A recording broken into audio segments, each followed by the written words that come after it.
artisans de ta grandeur, tous rassemblés pour ta gloire, te bâtiront dans le bonheur.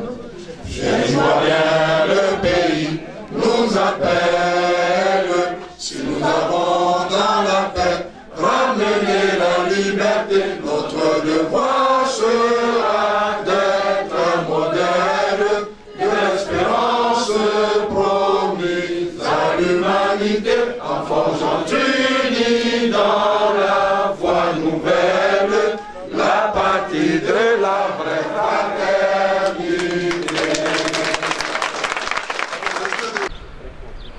Cela fait 2 ans qu'ils arpentent les rues de Paris et de plusieurs autres capitales occidentales pour réclamer la libération de leur mentor, l'ex-président ivoirien Laurent Gbagbo, détenu à la Cour pénale internationale depuis le 29 novembre 2011 pour crimes contre l'humanité. On les appelle les pro-Gbagbo.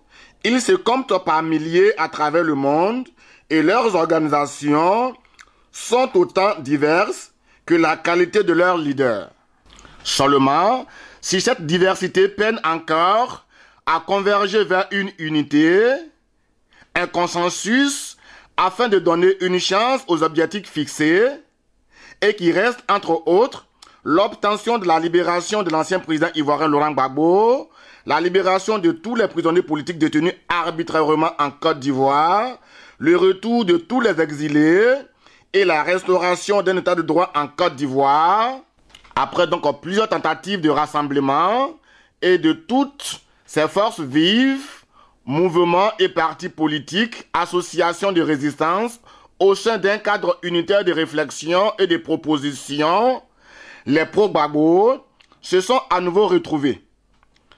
C'était ce samedi 30 mars 2013 à Paris pour, disent-ils, laver le linge sale en famille et se fixer de nouveaux objectifs à quelques semaines du verdict de la CPI suite à l'audience de confirmation des charges retenues contre leur mentor, audience qui a eu lieu du 19 au 28 février dernier à La Haye.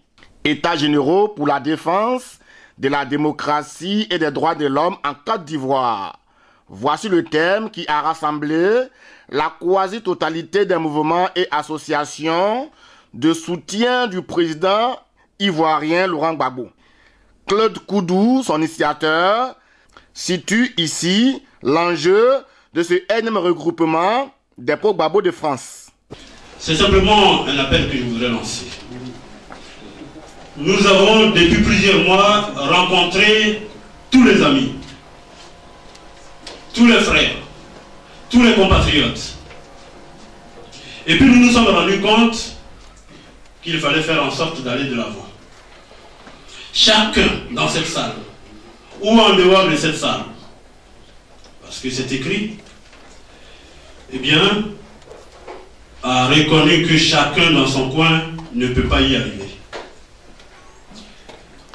Le problème entre nous aujourd'hui, c'est de trouver comment on ménage mutuellement et respectivement nos égos.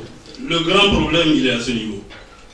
Sinon, nous reconnaissons tous qu'il faut aller vers la mutualisation de nos efforts. Pourquoi sommes-nous ici? Parce que des rebelles ont tenté un coup de force le 19 septembre 2002. N'ayant pas réussi, la France de Chirac et de Sarkozy ont fait une guerre à Laurent Gbagbo, ce président indocile pour l'enlever. Cette guerre qui nous a été imposée a entraîné des milliers de morts dans notre pays. Il faut bien avoir cet état de souffrance à l'esprit. Chers amis, tout le monde nous regarde. Accra a les yeux tournés vers ici. Abidjan a les yeux tournés vers ici. Et les amis et compatriotes qui sont nombreux dans d'autres pays aussi nous regardent. Nous qui sommes là sommes tous convaincus de la justesse de la lutte. Il n'y a donc pas à nous convaincre, il faut parler avec les autres. Il faut parler avec ceux qui, une fois qu'ils auront compris, iront parler, iront expliquer à notre place. Les médias il faut leur dire, il ne faut pas que nous nous auto-censurions. Vous savez, ils ne sont pas nombreux, les grands frères, qui reconnaissent leurs erreurs quand ils ont tort. N'attendez donc pas que la France dise qu'elle a tort de faire ce qu'elle a fait, qu'elle a tort de continuer de faire ce qu'elle fait. De même pour les États-Unis et les autres. Même si on a des raisons de penser qu'il y a un certain autisme des décideurs à propos du sort de notre pays, il est également vrai que ce n'est pas dans l'espace public qu'on règle certaines questions. Une petite parenthèse avant de poursuivre. Je ne veux pas être long maintenant parce que j'ai pris suffisamment de temps. Beaucoup se sont plaints de ce qu'on ne dit pas, le terme résistance. Mais il faut savoir que dans la lutte, il y a des étapes. La résistance, ça veut dire la défensive. Or, aujourd'hui, il faut que nous soyons dans l'offensive. Ça demande donc qu'on parle effectivement de la défense de la démocratie et des droits de l'homme. C'est ça qui est réellement en cause dans notre pays. C'est la question de la démocratie et des droits de l'homme. Qui peut aujourd'hui, dans la configuration actuelle, nous expliquer vraiment ce que c'est la résistance? Chers amis, il faut que nous évoluions. Nous ne pouvons pas continuellement rester dans une posture d'affrontement. Le président est dans une posture, c'est une démarche politique.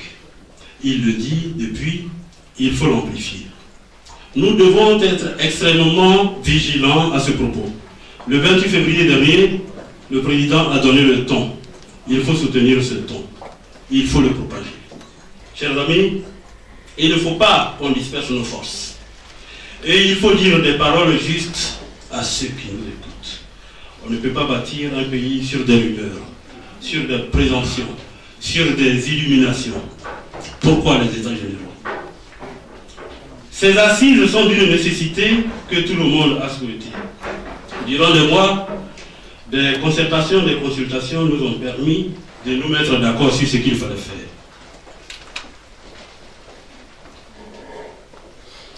La méthodologie utilisée a été saluée par de nombreuses personnes. Modestement, je peux dire qu'une quasi-unanimité existe sur le caractère ouvert de concertation. Chers compatriotes, chers amis, aucune lutte n'a réussi sans qu'il y ait une théorisation de la vision. Il est temps d'élever le niveau du débat. Le niveau doit correspondre aux enjeux. Nous luttons pour la démocratie. Il faut que nous soyons donc à la hauteur de la lutte. C'est la confrontation des idées. Ce sont les contradictions à surmonter. Il faut discuter. Il faut convaincre pour faire avancer la démocratie. Et ce, à la loyale. Il ne s'agit pas de frapper sous la ceinture des autres lorsqu'on se croit étouffé. Dans notre monde, le niveau des souffrances est suffisamment élevé pour que nous soyons conséquents et responsables. Ce que les gens vivent au pays, les exilés et réfugiés dans leur pays d'accueil pour certains, et surtout dans les camps pour d'autres, dépasse ma personne et celle d'autres dans cette salle. Et, chers amis, on ne siffle pas quand on a mal aux dents. Pourquoi nous battons-nous entre nous alors qu'on n'a pas de pays? Alors que l'ennemi est là. Quand le président dit, Claude, j'ai appris que vous viendrez le 19 février à La Haye, et là je le cite par rapport au 18 janvier lors de ma dernière visite, c'est bien, il faut venir. Rassemblez-vous pour venir. Mais c'est ce qui va se passer après cette audience qui sera très important. Rassemblez-vous et ne vous trompez surtout pas de combat. À Paris, il y a trop de petits chefs. Il faut voir ça. Alors, regardons autour de nous. Les Blancs vont en Afrique pour prendre des richesses. C'est une fois ici qu'ils s'organisent à faire la concurrence pour identifier, sinon trouver ceux qui vont avoir la gestion de leur pays.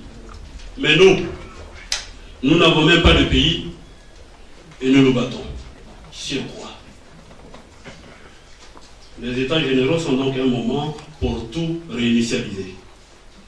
Des États généraux qui sont suivis par plusieurs pontes de l'ancien régime depuis la Côte d'Ivoire, mais aussi leur lieu d'exil. M. Richard Kodjo est le secrétaire général de la direction intérimaire du Front populaire ivoirien à Abidjan. Richard Kodjo de l'expédition. Merci camarades. Les premiers mots que nous parlons le Front populaire ivoirien adresse aux participants aux États généraux sont d'abord des mots d'encouragement. Vous allez réfléchir sur la lutte et les moyens de mener cette lutte. Nous sommes avec vous et attendons les conclusions de vos travaux. Sachez que la diversité et la multiplicité des opinions est une bonne chose. Mais au-delà des communications diverses que vous allez présenter, il serait bon que vous ayez une unité de pensée pour faire avancer la lutte. Parce que c'est la théorie qui nourrit et féconde notre pratique. Et nous espérons que les conclusions de vos travaux vont féconder nos pratiques et nous permettre de faire avancer la lutte contre le régime dictatorial qui sévit aujourd'hui en Côte d'Ivoire. Encore une fois, bons travaux et vous avez tous nos encouragements. Voici ce que je peux dire. Merci, M. le secrétaire général. Des mots d'encouragement réitérés par le président des exilés FPI depuis le Ghana, son lieu d'exil, le docteur Assoua Adou. Vous féliciter pour tout ce que vous faites, pour toutes les mobilisations que vous avez eu à faire à Paris, ainsi que la Marine, le soutien que vous apportez au président de Rwanda et tout le combat que vous menez pour que nous puissions retrouver notre cher Côte d'Ivoire. Je voudrais dire que votre rassemblement d'aujourd'hui est très important. Très important d'abord par l'objectif que vous êtes donné, c'est-à-dire être unis. Aujourd'hui, notre force de notre unité. Si nous sommes divisés, nous ne retrouverons jamais la victoire. Ce n'est pas le moment de faire des combats de positionnement ou au vie. Et pourquoi? Parce que quel est notre problème? Le problème aujourd'hui pour la Côte d'Ivoire, pour les filles de la Côte d'Ivoire, c'est retrouver leur pays. Notre pays indépendant. Retrouver notre souveraineté. Retrouver nos parents. Aujourd'hui, la Côte d'Ivoire est un pays occupé. Et ça, c'est qu'on ne peut pas voir. Nous sommes occupés. Il y a 4 armées qui occupent la Côte d'Ivoire. Vous avez l'armée française. Vous avez les Nations Unies. Vous avez les FFI. Et vous avez les supplétifs des FFI, c'est-à-dire les TOTO. Face à une telle situation, ce qu'on demande, c'est la communauté. Et le pays dans lequel vous êtes, c'est-à-dire la France, son passé a montré, lorsque l'Allemagne a occupé la France, que vous allez chez nous. Vous avez des conflits, vous avez des conflits, vous avez des conflits. Et c'était plus unis pour libérer leur pays. Donc nous, aujourd'hui, ce qu'on nous demande, c'est vraiment être unis. Après, entre nous avons fait le combat pour savoir qui sera qui. Mais ce combat même est inutile, parce que la Côte d'Ivoire, c'est lui qui a été élu président de la République, c'est le président de Rwanda. On applaudit ça, s'il vous plaît.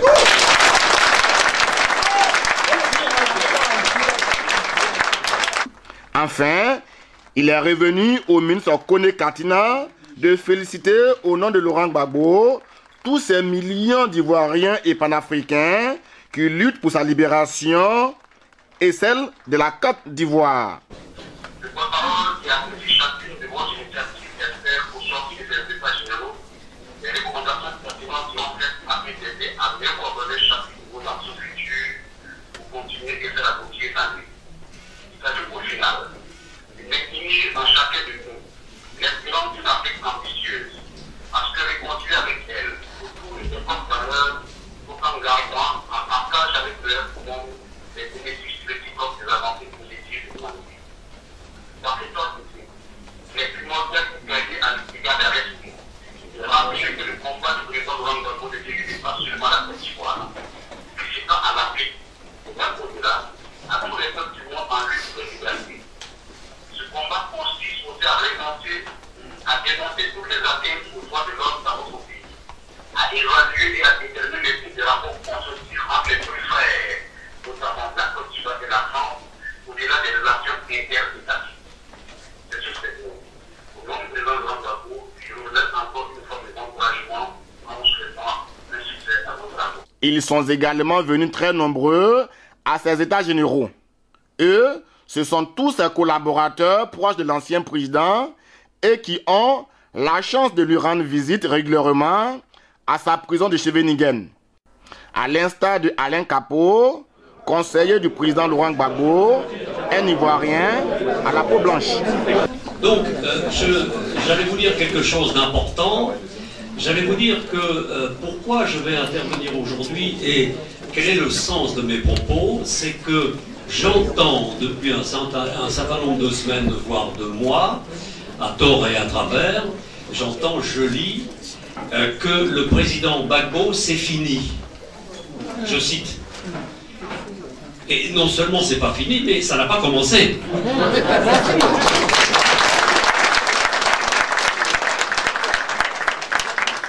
Donc, étant donné que ça n'a pas commencé, il faut remettre les choses dans l'ordre. Quel homme a déjà fait don de sa vie pour son peuple? Il nous faut remonter loin dans le temps pour trouver un tel exemple, ou alors piocher dans la religion.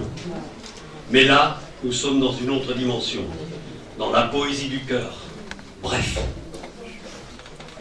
Quel que soit le résultat attendu au terme de l'audience qui vient de se terminer, est-ce qu'un tel homme peut-il être effacé de la mémoire des hommes? Non. Laurent Gbagbo ne sait pas prendre, il ne sait que donner. Alors prenons ce qu'il nous donne. Mais ce qu'il vous donne ne se mesure pas, ne s'échange pas, parce que ce qu'il donne est au-delà du matériel. C'est du ressort du mystique, du spirituel. Si vous croyez en lui, vous oublierez vos propres ambitions.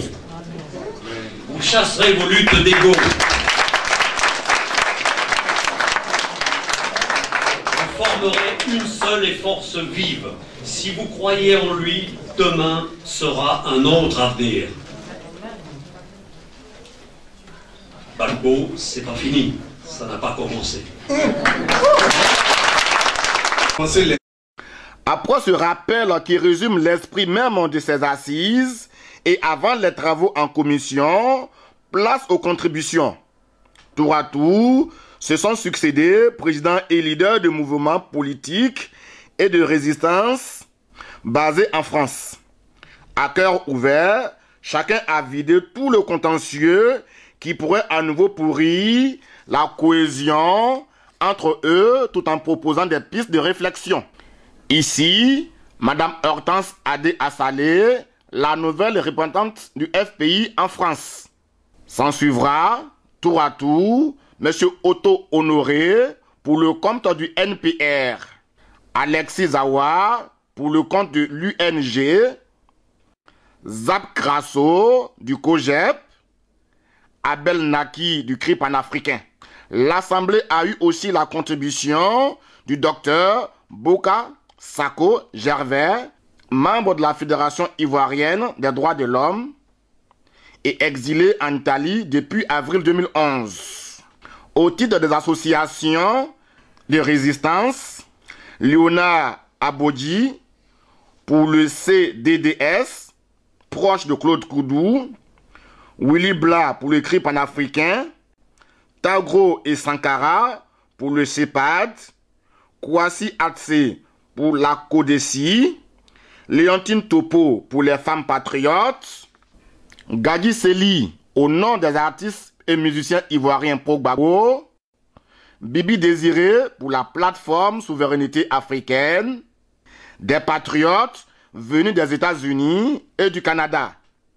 S'en suivra d'autres contributions, dont celle de Christine Tibala, Pacom Zégbé de la CRD, Mireille Saki du collectif des Français et amis de la Côte d'Ivoire, Niagbo Achille pour le compte de Free Gbagbo, et bien d'autres particuliers, dont Franck Sego Luté, pour le compte de l'ONG Les Enfants de Côte d'Ivoire, Madeleine Vabé, Kiriman Niaoré, Madame Jacqueline Chamois, la mère de Michel Gbagbo, et enfin le doyen Porquet, conseiller économique, membre du Front populaire ivoirien, exilé au Ghana et en mission en France, pour apporter sa contribution à la cohésion de la lutte patriotique en France. À l'issue de ces contributions, 3 commissions ont été mises sur pied pour sortir la nouvelle orientation, pour ne pas dire nomenclature,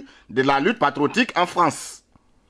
Pour la commission numéro 1, il s'agit de faire l'état des lieux de la résistance depuis 2 ans, identifier tous les mouvements, non sans dénoncer leurs limites, à savoir une absence criarde de stratégie de lutte, le manque de formation des leaders, l'enrichissement abusif au nom du président Laurent Gbagbo, le leadership. Cette commission a eu enfin la responsabilité d'établir un calendrier général de toutes les manifestations de résistance en France. Quant à la deuxième commission, celle-ci a planché sur les objectifs, stratégies et les moyens de lutte à court, moyen et long terme. Enfin, la lourde responsabilité est revenue à la troisième commission, la dernière du jour, de proposer à l'Assemblée de ses États généraux l'instrument et le cadre de lutte. Que signifiait instrument et cadre de lutte? Donc, je veux que ça s'agissait pour nous de mettre en place une structure unique qui inclut toutes les organisations et qui a pour but d'organiser les activités de la résistance. Après avoir défini le thème qui nous est soumis, nous avons procédé à la description du cadre dans lequel allait évoluer désormais cette structure unique. Et comme dénomination, cette structure qui va désormais coordonner les activités de la résistance de la diaspora est proposée comme suit. Ce sera le Conseil de la diaspora pour la restauration de la démocratie et des droits de l'homme en Côte d'Ivoire.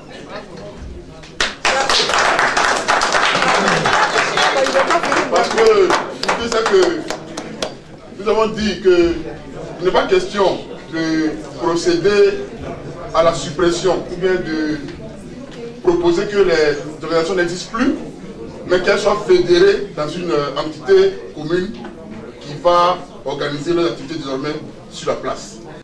Je suis là, mais je compte sur vous. Je compte sur vous parce que je souhaite que tous les Africains qui me soutiennent et qui sont tout le temps ici devant la cour, devant la prison, qui sont dans leur pays en train de manifester, en train de marcher, tous ces Africains-là, qu'ils comprennent que le salut pour les États africains, c'est le respect des constitutions que nous nous donnons et des lois qui en découlent. Je vous remercie. Ainsi libellé, le Conseil de la diaspora pour la restauration de la démocratie et des droits de l'homme en Côte d'Ivoire, CDRCI, qui organisera désormais les activités et les actions de la résistance en France, s'articulera autour d'un organigramme comme suit. L'Assemblée générale, qui sera l'organe suprême de décision du CDRCI. En 2, le Conseil des représentants qui regroupera tous les différents leaders. En 3, le secrétariat général. le commissariat aux comptes viendra boucler l'organigramme du CDRCI. Mais aussi, parallèlement à ces structures, vient le conseil consultatif qui sera une sorte de cabinet shadow composé d'experts dans des différents domaines d'intervention de la résistance. Enfin, ont-ils décidé tous les modes de fonctionnement de ces différentes structures du CDRCI seront définis dans les prochains statuts et règlements intérieurs du nouveau cadre unitaire de la résistance. Compte tenu de l'importance des résultats de ces travaux, les participants ont aussi décidé de se retrouver dans les prochains jours pour la validation définitive de cet organigramme, nouvel outil de travail collectif. Il a aussi annoncé la publication de toutes les contributions du jour dans la collection Afrique Liberté des éditions L'Harmattan.